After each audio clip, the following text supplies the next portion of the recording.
my people, it's your boy KJ. And it's JB, and welcome back into another episode of the Hoops Hustle Pod. There's been so much happening in the league, I don't even know where to start, but we do have to start off with what's been happening down in Houston. Yeah, definitely down in Houston. So I think something big's happening in Texas. Like, it's crazy because since Alperen Sengun has been down, the Rockets have been rolling.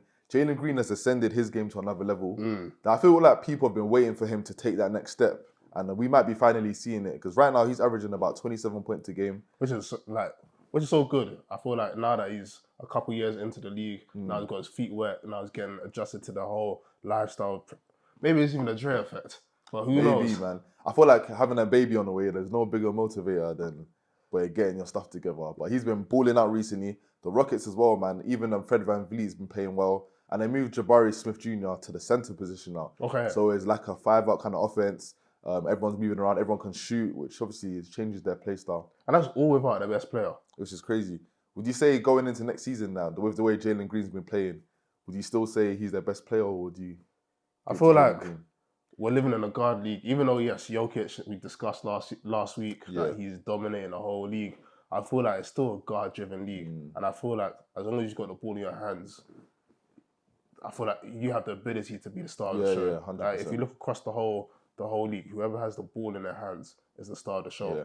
I mean, we do have to take into consideration that it's only been, 2 weeks for Jalen Green. Yeah. So Alperen Sengun has been doing it the whole season before his injury.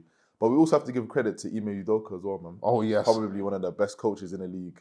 I think his time at Boston made me realise, especially the rookie year, taking him to the finals, something that Brad Stevens failed to do year after year, and he did in his first season. Do you think Brad Stevens felt a type of way they made it to the finals without him? No, I feel like he hired him in the first place. Do you know what I mean? Like, I've hired you to do a job. Like, my job's to win championships. Yeah.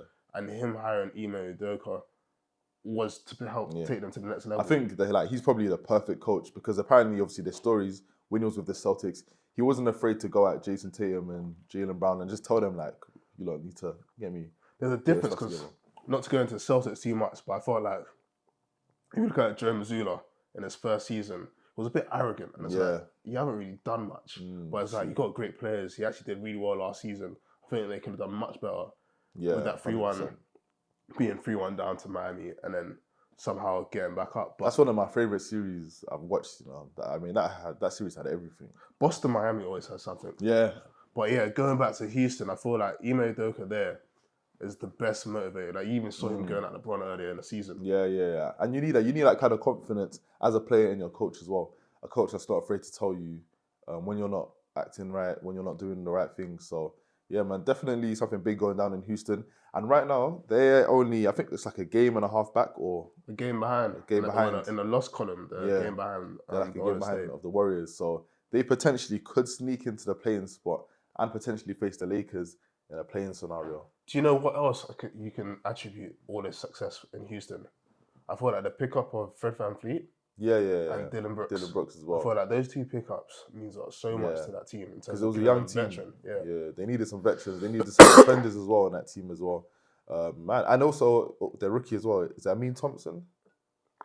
Is that Amin or... Yeah, they got Amen. Amen, yeah. And I think, was it Detroit got a Sir?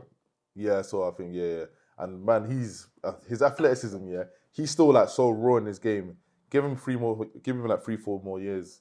Man, both those brothers. Both of them, yeah. Because defensively, they got it on lock already. Oh, yeah. They're great defenders, both of them. And obviously the offensive game, because their shot is poor, but give them a few more years in the league, man. They definitely show flashes of potential. So do you think like Houston can make a push in this playoffs? No. Isn't like, I'll be real, it's a great story so far. Like, people give them respect. But now they've started winning all these games. Now people will now like get up for the games. It's not going to be easy games. And I think they play the Warriors in the next 3 or 4 games. So that's going to be a massive, massive game in terms of playoff implications. I feel like even a question should be not, can they do something in the playoffs? Can they even make the play-in? Yeah, that's the thing. I mean, there's a great story so far. I'm not too sure how hard their schedule is, but it really is in their hands because they do play the Warriors. And that's going to be massive in terms of getting in there. So we'll see. And with the Warriors, they were doing so well, but lately... There was, I don't know, man, because we do have to talk about Steph Curry, his play as of recent. He's not really, obviously maybe due to injury, but over the last, I would say, 10 games, like, there's been a bit of a chink of an armor in it. There's been a bit of a chink in his armor in regards to his play. So But then again, really and truly, you take out Steph, who are you relying on? Like you have Jonathan Kuminga, still a young player. Klay Thompson, we could tell his career, is very dicey. You can't really rely on Draymond to score. So, do you feel like Klay will regret not taking up that contract option? Ooh, that is a good point. No, do you know I'm going to say no? I still feel like there's a team out there in the NBA. At the end of the day, teams value shooting, and he could shoot the ball. So it's going to be a team, like a young team. I can't really say where, but there's going to be a team that offers him a hefty contract. Because teams just like doing it. They like throwing out money to players. Like a 3-year, 100 million. Something along those lines, yeah. I can definitely see him getting paid still this summer. I can still see that happening, I'll be real. So you think he's leaving the Warriors? My thing is with the Warriors, what move is out there for them to... Because you still have Steph Curry at the end of the day. That's still like a great starting point. But what move is there to pair up with Steph Curry to say, okay, cool, now we can contend for titles? I can't see it. I really can't see it. Do you know the one thing I was thinking about? If I was the Golden State Warriors, and I'm not too sure if they have their draft pick for this year, but I feel like I'll just miss it out altogether. Oh, is it? You know, like that year when Steph went out injured, yeah. And then they got, the number 2 pick? Yeah. I feel like they need to redo, because I feel like what they did at number 2 pick, they just wasted it away. They wasted that pick. I can't lie, Steph is going to be there next year as well. If they have a similar season, I could see him asking out for a trade. Oh, 100%. I could actually potentially see that. But I feel like he's the one team. Yeah, one team. Yeah, which is true. So, do you know what? I don't think he'll ask out, but I feel like there'll be conversations where the Warriors will trade him, but he's open to the idea kind of thing. Do you get it? Because, I don't know, man, what superstars out there that's going to be free? Maybe Paul George, if the Clippers continue to tank the way they are. But that Clippers tanking is even shocking in itself. Yeah, what's happening? Like, teams have just been like flipped over doing 180 because the Clippers were rolling at one point. So ever since the All-Star break, it was like, yeah, Clippers were rolling. But then since then, they've just been... I can't tell you why. The Clippers are 8-9 since the All-Star break and are 1-9 against teams over 500. What does that tell you? For me, it's like, yeah, they ain't cut out for the playoffs. That's the thing, man. Because the playoffs, you're going to be playing over 500 teams, especially in the West. Every team, even Lakers, are 7 games over 500. So it's like, you're playing a tough opponent. Yeah, either way. I mean, the only person on that team I trust is Kawhi. Paul George as well has had his moments. James Harden, he gets no trust from me at all. And then Russell Westbrook as well, he gets no trust. But do you feel like their recent form could be attributed to Russell Westbrook being out? True, yeah. He true, I would agree with that. He was a big factor for them, especially coming off the bench. But still, you have Kawhi Leonard, you have Paul George, and you have James Harden. You're telling me Russell Westbrook has that much of an effect? But if you think about it, ever since he left Lakers to go Clippers, I feel like he's been that emotional leader, been that form of, yeah, let me galvanize the team. I guess so. I mean, he came back from injury yesterday. They still ended up losing to but that's one game. But that is one game, so I'll give them the benefit of the doubt. I'll see these next 3-4 games, see how it turns out. But right now, the way they're trending towards going into the playoffs is not how you want to be playing basketball. I feel like if you look at our last episode where we did the tier ranking, yeah, I had them in my second category. Yeah, same. Do I still have them there? I think for me, no. I feel like the recent form of games has shown me who they truly are. Like, they're just ball jobs. Yeah, and that's the thing. I feel like everyone knows who the Clippers are. And, like, no matter how well they played, because remember, even when they were rolling during the regular season, people are always going to be like, okay, cool, that's nice and all, but I need to see it in the playoffs. Kind of thing, so. Like James Harden's, I need to see it in the playoffs. Yeah. Russell Westbrook, I need to see it in the playoffs. And you know what I realised as well? A lot of teams hate their coaches, because you look in the comments, they all entirely fired. Same with the Warriors as well. They hate Steve Kerr. Oh, really? Yeah, they hate him. They want him fired as well. Because, you know, with Steve Kerr as well, going back to the Warriors real quick, for some reason, he doesn't like to play Steph a lot of minutes. Even at this stage, he'll only play him like 30, 32 minutes. Yeah, but I guess it's a thing of preserving the players. Because I wish Darvin Ham did that with LeBron. Yeah, but I mean, at this point of the season where you need to win games, your stars need to be out there. Like, we're not like midway through the season now. There's only about, 10, 11 games left? I'm not too sure. Yeah, about 11 to 15 games, yeah. Yeah, like, of the season left. So you need to be winning as much games as possible. And yeah, the Warriors fans, they hate Steve Kerr right now. So do you feel like Warriors will drop out of the play-in? Because like we said earlier, Houston's just a game behind and lost on them. I need to see their schedule, but do you know what team might drop out? and I'm going to surprise you, it's the Phoenix Suns. You think? I'm telling you, go look at their schedule right now, pull it up, and see what kind of schedule they have left. They basically had 2 to 3 games where they should have won. So they played the Spurs without Victor Wembanyama, and they lost that game yesterday. And that was the game that they needed to win. Because after today, their schedule is long. Like, pull up their schedule. Okay, so on Wednesday, they've got Denver Nuggets. Defending champs. And then on Friday, they've got OKC. Okay, MVP player on that team. Then Monday, they've got New Orleans Pelicans. Who've been rolling. Then they've got Cleveland Cavaliers. They should win that game, but you never know with the Cavs. They've been playing well. Then they got Timberwolves. And then Pelicans again. And then they got Clippers. Back-to-back games. Then they got the Kings. Then they got the Timberwolves. Like, bro, they basically got all West playoff teams that are all fighting for a playoff spot. Like, their schedule is hard, man. Looking at their schedule, it's like, oh, okay. I'm thinking, I see your point.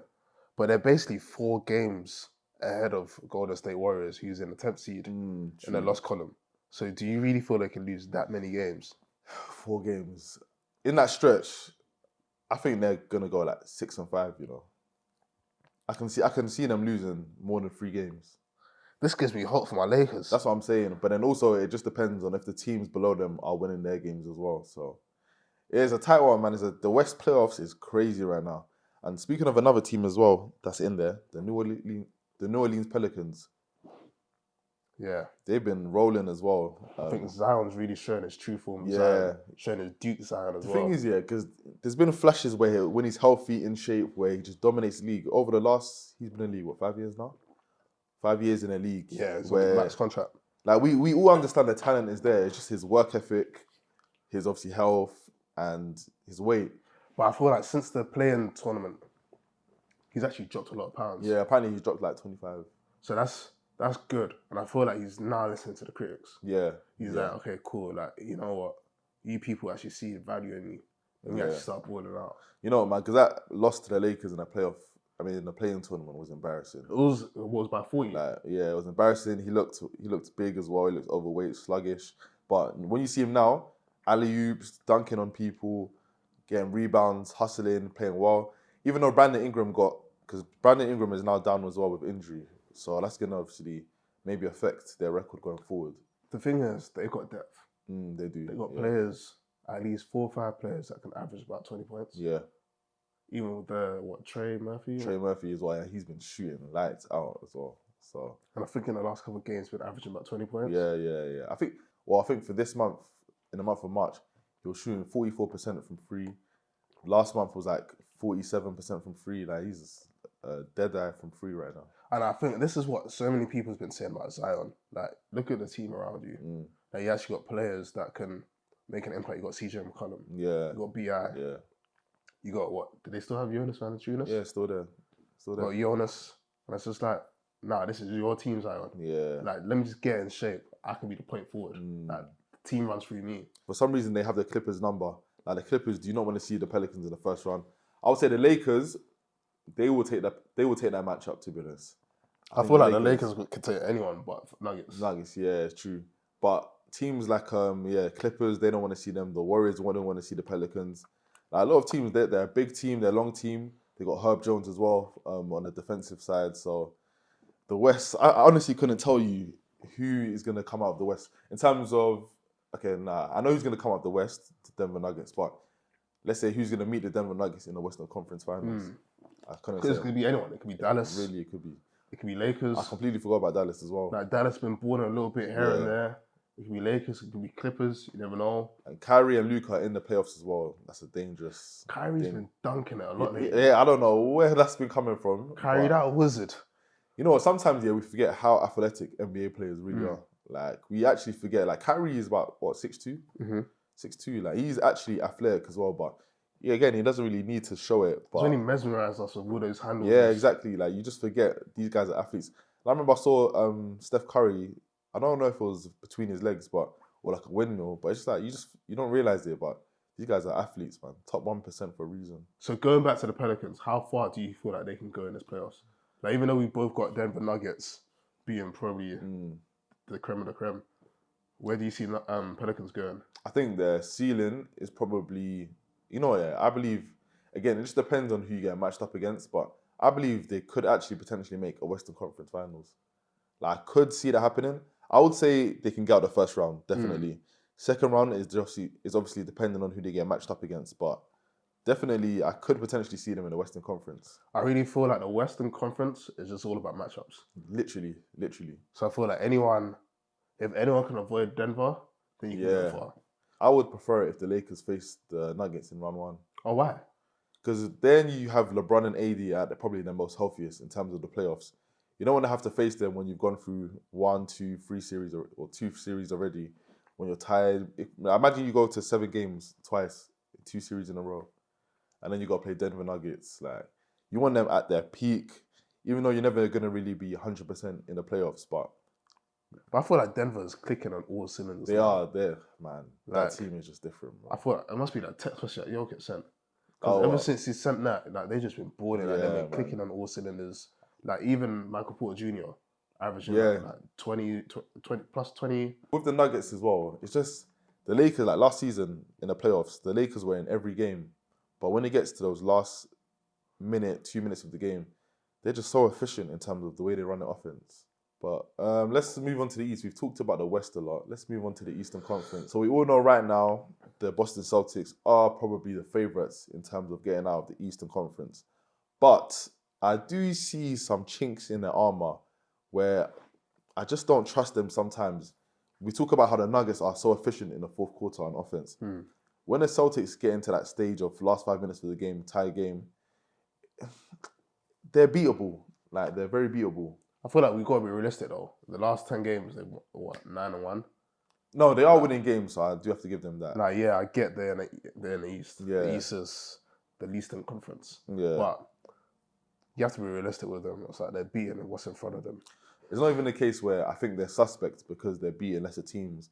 For me, is when you go against the good teams, in those last 5 minutes of the game, what is your offense like? What kind of plays do you run? For them, yeah, it's just ISO. And teams figure it out a lot. Like Jason Tatum in the clutch this season, he's been terrible. If you look at the standings, they're 10 games ahead of Bucks, who's in second. That's in the loss crazy. Yeah. And so for me, it's just like, I feel like right now they're coasting. Like they're at the point where it's like, do you know what? Yeah, it's not even a case where it's just at this point of the season. Even like during the whole season, when they've gone against the best teams in the league, they've definitely blown out teams. But it's a case where my thing is, I just need to see you guys in a game 6, a game 7, last 5 minutes of the game. What are you going to show me? I think our last recollection of them was what? Losing to Miami? In game 7. Obviously, Jason Tatum did get injured early that game. But yeah, but you were 3-1 down, so it's just still like, what can you do? True. But I feel like the team's just so different. We're getting Porzingis, with Jrue Holiday. Yeah. And do you know what? Yeah, I think in the Eastern Conference, people are not really speaking about them, but I think the Bucks, if they face off against them, they can take them. Oh yeah, for sure. I feel like, especially now, like with Giannis being out for like a couple games recently, like Dame is really starting to find his own identity, find who he is, and I feel like he's now being the Dame that I feel like is the second best point guard in the league. Well, not now, but yeah, I know what you mean. Yeah, because obviously you have to give someone time to adjust to a new team. Team, there were signs. Yeah, there were signs earlier where he was looking a bit. Family, you have to think about it. With Dame, there's a lot going on. Just dropped an album. Pending divorce. Yeah, true. Got traded from another team, wanted to go in Miami. So just like there's a lot of factors. That is true, to be honest. But again, man, because obviously Giannis took them to 7 games, was it 2 years ago, without Chris Middleton. And now you've got Dame on the team. You're not relying on Jrue Holiday anymore. That's gonna be interesting matchup. Hopefully we get to see that in the Eastern Conference Finals. Yeah, man, I think the Bucks can do it, man. And obviously, for some reason, it's like Giannis' season is just going under the radar. No MVP shouts at all. Do you think it's because Dame's on his team? I think that's one thing, and then voters fatigue. Vote, yeah, because when I say no one's talked about him at all, and he's having an historic season as well. I think he's averaging like 30 points, 14 rebounds, 6 assists per game, and yeah, it's quiet, which is crazy. I feel like the league is now at that stage where they're just tired of giving even Jokic like MVP. Yeah, I feel like you just need to the player needs to set themselves apart. Yeah. Like, okay, I'm averaging 40. Because that's like what Embiid was doing. Embiid, he was running away with MVP when he was healthy this season. But then obviously injuries happen. And now MVP race is basically between Jokic, SGA. Luka as well. People were shouting Luka, but I don't know where their team's going to end Jaden up. Brunson's getting some shouters as well. Yeah, but it's going to be someone in the West, 100%. I feel like SJ or Jokic should probably get it. Yeah, it's definitely them two. And the thing is, with MVP, it's just who has the biggest moments in the last minute, in the last like stretch of the season. Because I think that's how like Russell Westbrook, obviously he averaged a triple-double, but I remember he was ending the season off with like 50-point game winners. And you have to have those MVP type moments. So I feel like if SGA could have a big game or two in these next couple of weeks, or Jokic, they will probably solidify themselves for MVP. But I would say apparently, looking at the rankings, apparently Jokic is ahead right now in the MVP. I feel deservedly so. I feel like if you look at the last 10 games, the Nuggets just been on the tear. Yeah, I mean, he's the best player in the world for a reason. Funny that you mentioned Jokic being the best player in the league. I feel like since our last episode, a number of people just been commenting in our comments, who do you have in your top 10? Who do you have in your top 10? Yeah. Especially when we're discussing about Jokic versus KD, where they rank all time, Steph Curry as well. So it's like, I asked you, prepare your list of top 10 because I think it's time to give it to them. 100%, man. I mean, this one is going to be an interesting one. There's going to be, there's no wrong or right answers at the end of the day. Yeah. People are going to feel a type of way either way. So let's just get into it. As Stephen A will say, it's fluid. It's fluid. It's very fluid. And I feel like a lot of the current players can move up 100%. in 2 years' time, 5 years' time, depending on what they do. So definitely, man. Let's get into it. So, number 10, I have the great Bill Russell. Interesting choice. One of the greats of the game. I mean, Mr. 11 chips. And I feel like the reason why I haven't... you have to respect the elders. You do. I feel like he's just one of those that you can't win 11 chips and not be in the top 10. Okay, fair enough. I actually had him rated higher. Oh, really? Yeah, I did. But for my 10th player, I've actually got Mr. Steph Curry. Oh, okay. For number 10. Why so low? I mean, listen, in terms of impact on the game, we all understand what he's done. He's got 4 rings. He's got a nice resume, but when you really actually compare it to the rest of the people in my list resume, he actually doesn't match up. Okay. But we'll get into that. But I got him number 10. But in terms of the impact in the game, I mean, he's like top 2, top 1. Yeah, for sure. So you got number 9. So number 9, I actually have the big diesel, Shaquille O'Neal. Okay. Big Shaq. I feel like Shaq is one player that I really wish I was of proper age to watch him play. Yeah, 100%. Day in, day out. 100%. But number 9, I got the best power forward to ever play the game, Tim Duncan. Oh, Timmy D. Okay. I feel like his, 5 chips? 5 chips. 3 finals MVPs? I think very underrated as well. Exactly. Very underrated. Okay, then for my, 8th? Yeah, number 8. For my 8th, that's where I put Mr. Bill Russell. Okay. Yeah. And then my 8th is actually Steph Curry. So we've got to flip around. It's close, yeah, it's close. I feel like the reason why I got Steph Curry that kind of high is his impact to the game. Fair enough. I feel like he has actually had a huge impact in the game. Yeah, fair enough. Like if you see kids now shooting threes. 100%. I can agree with that. I can't really disagree with your point there. My 7th player is where I put Tim Duncan. Okay. Tim Duncan there. Now my 7th player is now Shaq. Okay, so our list is pretty similar in terms of... It's similar in terms of the players that we've got. Yeah. But the reason why Shaq for me, like I said to you earlier, he's the one player I really wish I could watch in his prime. Probably the most dominant player of all time. Because when I see his highlights, it's like, fam, the way he just moves so recklessly. Yeah. Breaking 2 backboards. Like, it's a long night when you know you have to guard him upcoming. But, for me, Tim Duncan, it's a conversation. People say, who actually is great all time, Kobe or Tim Duncan? Because they've both got 5 chips. 5 chips. He's got more finals MVP. He's got more regular season MVPs. He's got more defensive player of the year, all NBA. It's a conversation people don't really want to have. But obviously, you understand Kobe's game was better, more appealing. Tim Duncan's game was obviously a bit more boring. Played for the Spurs. Straight to the point. Yeah, straight to the point. But listen, the aim is to win. So that's it. But so Tim Duncan, you done your... So my number 7 was Shaq. Number 6, I've got Larry Legend. Okay, Bird. The great Larry Bird. I feel like him single-handedly, or not just single-handedly, but the NBA that we know today is all down to Larry Bird and Magic Johnson. And I feel like without those two, the league, he's the only player to win MVP, 3 years straight? 3 years straight, yeah. Which is impressive, man. And I feel like with Bird, he can still play in today's game. 100%. Oh yeah, easily. I feel 100%. like he's a hybrid of a Jokic, a skinnier Jokic. Skinnier Jokic, yeah, because the way he can pass the ball, his passing was so underrated. And obviously he's scoring as well, man. One of the best shooters in the league at that time. So definitely. My number, was it 6? Yeah, number 6. You got. So my number 6 is actually Kobe Bean Bryant. Okay. I ranked him number 6. Now this might be controversial to some people, but we do like, how can I really say it? When you look at Kobe, you understand what he is, his impact and everything. But I feel like, one, he basically copied Jordan in terms of it's like Jordan 2.0. Jordan 2.0, which is like nothing to be ashamed of. And also, having Shaq those first years did help. That's my thing is like, even though yes, he did win 5 rings, having Shaq to basically help you win 3 of those and being the best player on that team at that point.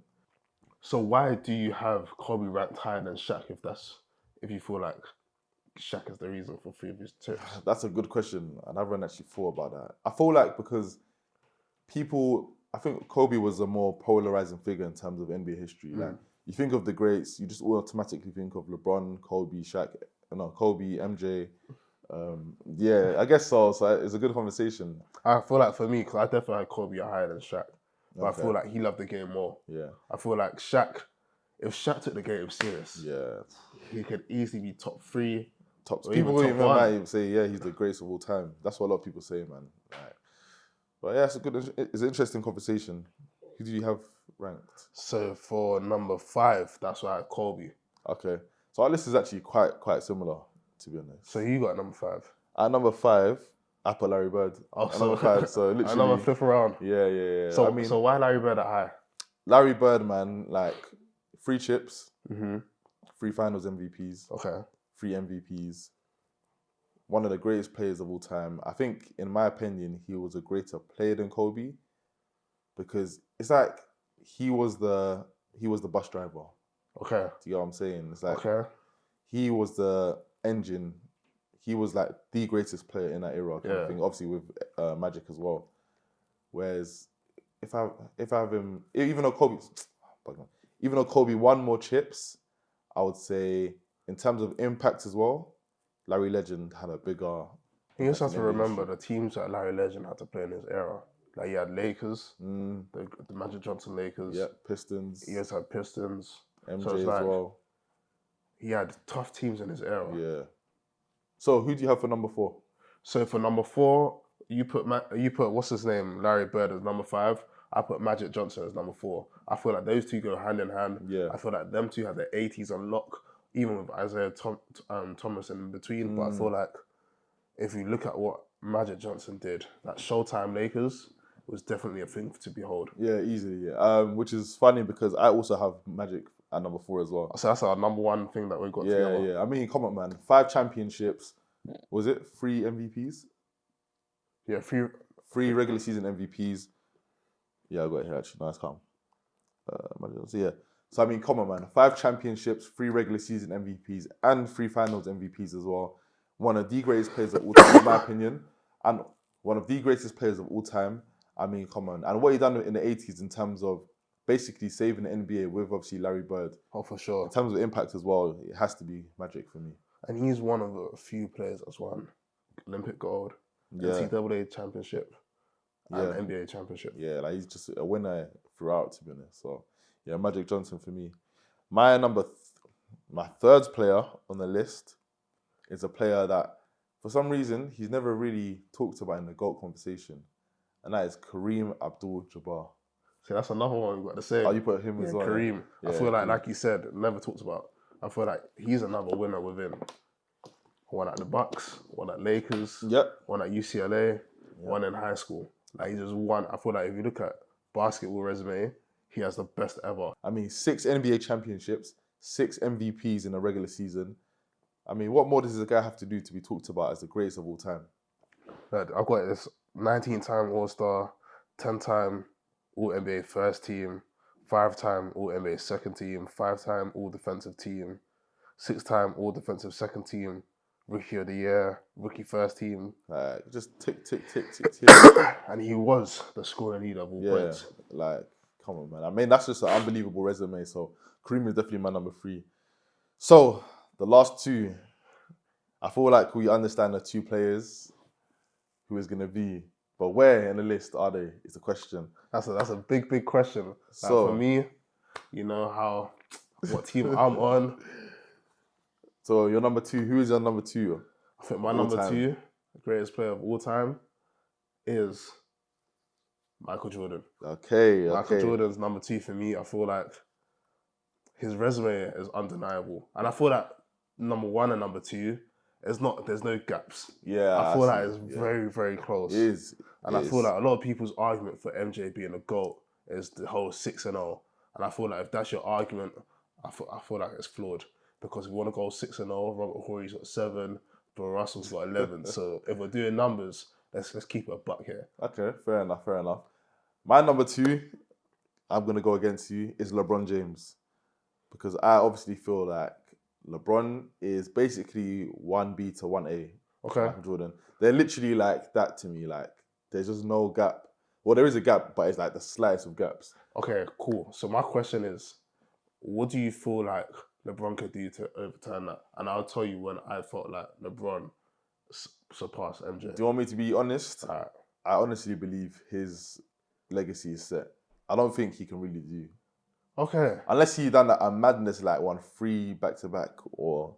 Because even if he wins another one, for me, it's not going to...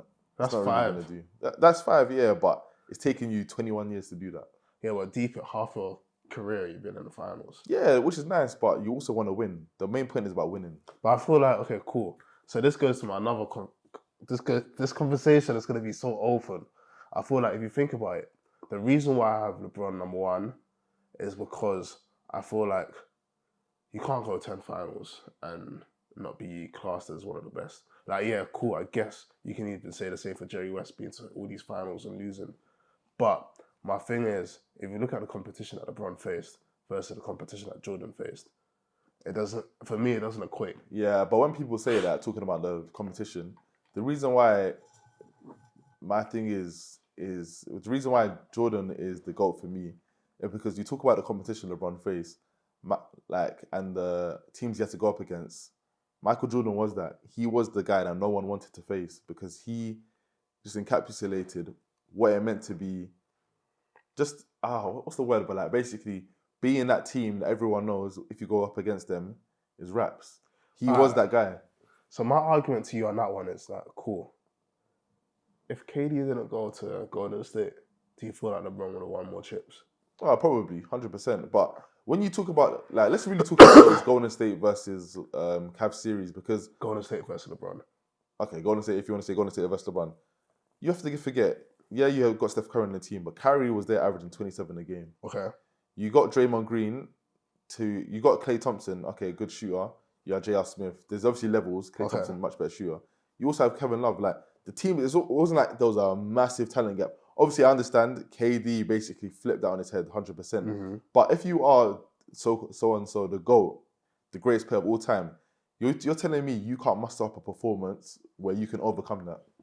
I think the final, you can't even say that statement. Why not? I feel like that's very unfair. Why not? Do you know why? Because what did Dirk Nowitzki do in 2011 against the super team, the Miami Heat? What did he do? But he had a team around him though. So you're telling me Kyrie, Kevin Love, they're scrubs now? All right, cool. Let me tell you. If you look at those finals, yeah, all right, let's analyze the Cleveland Cavaliers versus Golden State 4 years. Let's go. First year, LeBron had what? No, first year, 100%. Yeah, I'm not going to get into that. He should have been the finals MVP. Yeah, we know that. We know about that. Second year, 3-1 down, they ended up winning it. 100%. But that Draymond suspension was huge. All right, cool. It was. But if they didn't win it the first year, do you feel like Golden State will have the confidence that they had that? Probably not, but again, you can't do what ifs because that's just the way it's lined up, kind of thing. So cool. They beat a 73-9 team that were up 3-1 in the finals. They beat them in the finals 4-3. That's amazing. That's one of the best achievements ever. That was one of my best bets as well. I put £5 down on Cleveland to win when they were 3-1 down. Yeah, that's decent. Turn around 16-1, good turnaround. That's decent. But if you think about it, Like, for me, that 73-9 team added KD. No, and that's what I'm saying. Is like, I understand what KD done. We understand how deadly it was. But let's not forget, those games weren't blowouts, you know. Even though they lost 3-1. Was it game... When did KD hit that shot? Game 3. Both cool. So 2018, that's a wash. We understand that was never happening.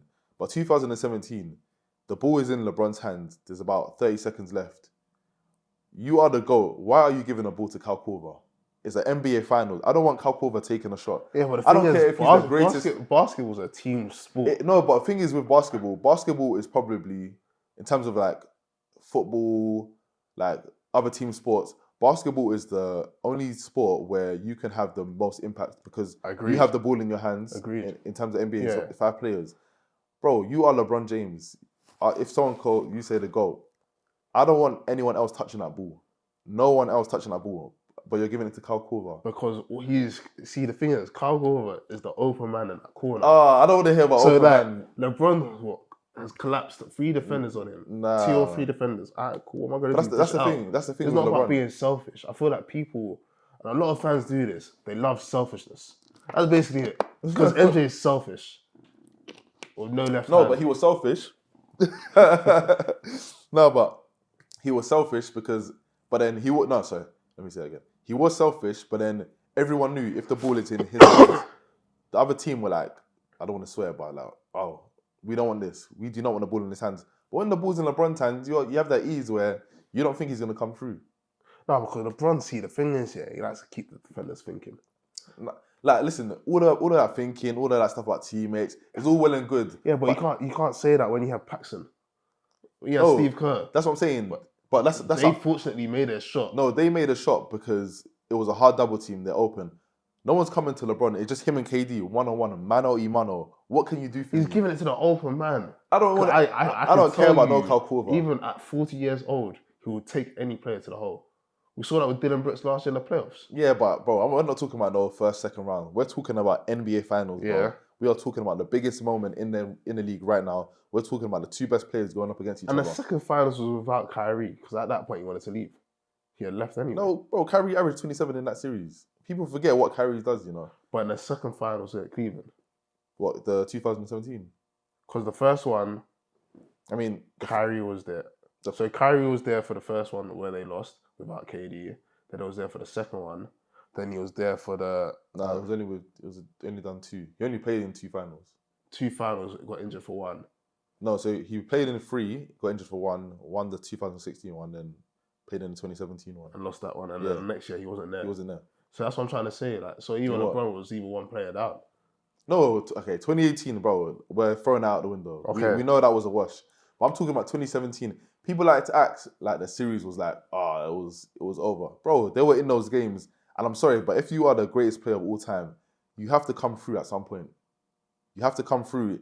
That game 3, yeah, you're talking about he's the open man. Bro, I do not want Kyle Korver taking that shot. I don't care if he shoots 80% from 3. This is one of the best 3-point shooters you're talking about. Yeah, but the thing is, that's the thing. In the regular season, that's one thing. In the playoffs, he was hitting like 27%. He wasn't making nothing. So I don't care if it's Kyle Korver. I don't care if it's even Steph Curry. I want LeBron. I want the ball in LeBron's hands, bro. I want him taking that shot. And again, that's what people criticize him because the next play down, what happened? KD walked the ball and shot the 3 in his face. So you feel like it's set in stone then? I feel like it's set in stone, man. I'm sorry, yeah. I feel like Michael Jordan, for me, it's just a case of, like I said, it's not like it's a case, it's a big like discrepancy or disparity, sorry. But in terms of Michael Jordan, I just trust him more to get the job done. Okay. For me, the reason why LeBron James, 4-time NBA champion, 4-time NBA Finals MVP, 4-time MVP, should have been more than 4 times, 20-time All-Star, 3-time All-Star MVP, 13-time All-NBA first team, gonna be actually no, it won't be 14 this year, 3-time All-NBA second team, 3-time All-NBA third team. Deep hit. Let me ask you this question: if LeBron won 6 chips, do you think he'll still be playing? No. Exactly. And why do you think he's still playing? Because he's still trying to catch up to Michael. I feel like right now he's still playing because he wants to play for Suns. Yeah, I guess so. But if he won 6 chips, you think he would have retired by now, right? I feel like he's content with his career. And I feel like he knows his career is set in stone right now. I feel like that's what I'm saying. There's not really anything he can do to add to his career. So 4 chips, I mean, listen, 4 chips is still an amazing accomplishment, but do you think 4 chips is a bit of a failure? Wait, so what's the reasoning for MJ being being GOAT? I just told you, because I trust him more to get the job done. Okay. They basically said, bro, MJ, 10 times scoring champion. Okay. MJ. Selfishness. Selfishness. I remember when there was a period where Pippen down, he started averaging nearly a triple-double. Like, if MJ wants to do that, he can do that, but he doesn't need to. See, the thing is, okay, cool, and that's another thing. I'm glad you mentioned Pippen. MJ wouldn't want any of his chips if it wasn't for Pippen as well. You can't say that because teammates obviously do help, bro. Like, that's like me saying LeBron wouldn't win 2016 because Kyrie hit that big shot.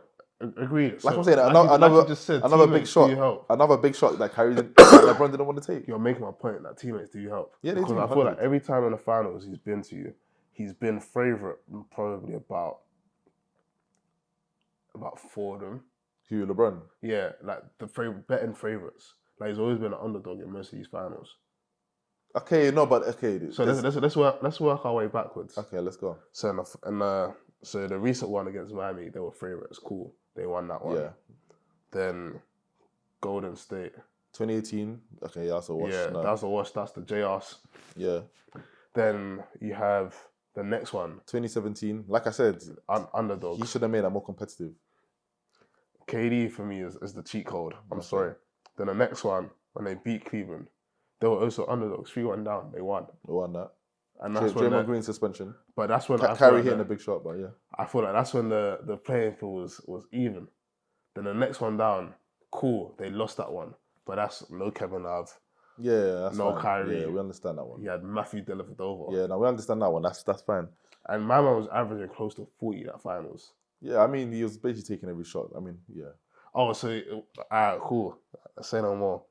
But then against against San Antonio Spurs, 2014, where they got washed. They were the underdogs. Yeah, but no, wait, cool. About that finals, that 2014, 2015 finals. For me, yeah, if you look at that team, that whole team was old. They were old, but okay. LeBron was averaging 30. Are you telling me? Was it for one? Yeah. Are you telling me you can't win more than one game? Of course. You want to go like, bro? Give me a 50-point performance. Give me something special. Like, yes, obviously teammates like you got D Wade on one leg. You got Ray Allen that is basically retiring. You like, got Ray Lewis. It was an old team. Not Ray Lewis. Rashard Lewis that is basically retiring. Shane Battier that was retiring. No, fair enough. It was an old team. That's an old ass team, fam. Okay, let's go. So 2013, they won that one. Yeah, Ray Allen shot. And then they won against OKC. They won that one. OKC, they won that one. So let's talk about 2011. What happened in 2011? Cool. For me, that's one final I'll say that you bought it. Like, that's the one final I'll say LeBron actually bought it. Bottle for the ages. I feel like he bought it. Not bottle for the ages. I feel like it was just a small Kirkland bottle. Nah, that's not a big 2-liter, 5-liter bottle. So my thing is, yeah, with that 2011 final, you talk about the Miami Heat super team, right? Right? Like 3 of the top 6, 7 players in the league at that point. Everyone likely picked them to win that finals. But what did Dirk Nowitzki go and do? He went on a run for the ages. Yeah, so I'm talking about Barea playing out of his mind. Yeah, he definitely had help as well. Like, it takes a team to. He's not going to score like 80 points himself, but being the best player on that team, he led that team and had a series for the ages against 3 Hall of Famers. That's what I'm saying. Like LeBron, in those instances, why can't he do something like that? I think something goes for being a player to be able to average 40,000 points. Possibly 44,000 points. Yeah, but he's been playing like 21 years. 10,000 assists. So he's a team player. And then 10,000 rebounds. You know, you talk about points, rebounds, assists. Listen, the man has been playing 21 years with no injuries. And thank God for that. Exactly. That's great. But Michael Jordan in 15 years, he was basically top 4 in scoring, and he did it in 15 years. If Michael Jordan went to go play 21 years, that scoring record would have been obliterated. I think my thing is, I can respect those that say MJ number 1. I just feel like the one where I can't respect them is when they say there's a huge gap. And I feel like that gap is not too far. No, it's not. I feel like, cool. I feel like MJ had the luck in terms of easier... When I say luck, I say easier opponents in the finals. I feel like we're just gonna have to agree to disagree, man, because it's gonna be a one long-ass episode. Yeah, to be honest, I'm fair with MJ being GOAT and some people's opinions. But our list is pretty similar though. We had just had some like chinks, but in terms of like the top 10, we definitely. Who are a few players that missed out the top 10 for you? For me, I also had Hakeem just outside the top 10. Probably one of the most underrated and disrespected players in NBA history. Then I also put Dirk, Giannis, and KD. Oh, yeah, I went with the modern day guys because people need to talk about it. Like, who did you have? That higher? I put Dirk as like number 13. So my 11 to 15, I had Wilt, I had Hakeem, I forgot about Wilt, actually, yeah. I had KD, Jokic, and then Charles Barkley. So you have Jokic ahead of Giannis all time? Yeah. I don't know, you know. I think if you look at Giannis, yeah, don't get me wrong. I'm sorry, defensive player of the year, all of that. But if you look at his game, I mean, yeah, I guess. Just a dunk. I guess. Run a dunk kind of thing. Jokic. Yeah, Jokic he's got different. The flair. But do you know what it is? Because right now, I just look at it as career accolades so far. Jokic, 2-time MVP, Finals MVP, champion. Giannis, 2-time MVP, champion, 2-time Defensive Player of the Year. 2-time or 1-time? I think it's 2-time, you know. Double check that. Once. All right, once. Okay, so you got but Giannis, NBA champion, 2-time Finals MVP, and a Defensive Player of the Year award as well. So, I mean, they're very close, them two, so you can go either way, I'll be real. But what players do you feel like, to round it off, what players do you feel like can crack the top 10? Jokic right now, definitely for me. Giannis as well, because, I mean, their careers are pretty much similar, and Giannis is still young as well. Like, for me, I won't say Giannis has any chance of... Oh, okay. The reason why I don't feel like his impact is anywhere near the players we've mentioned in our top 10. Yeah, which is I feel like Jokic, KD is one person that could have, but I don't see him winning rings. I don't know, man. Yeah. Like, he actually needs to win a couple rings, and I rate KD so highly. Like, right now, I've got Kevin Durant higher than Jokic. But I feel like if Jokic does a couple more, he's still young. If he wins a couple more... I think the Jokic is the one probably, that can crack that top 10. So, thank you guys for tuning in to another episode of the Hoops Hustle Pod. This one was a spirited debate. But let us know down below in the comments who you feel like should be in the top 10, who had a better top 10. Was it me? Was it JB? So let us know in the comments below. Throw some questions as well. Make sure you hit that like button and subscribe button.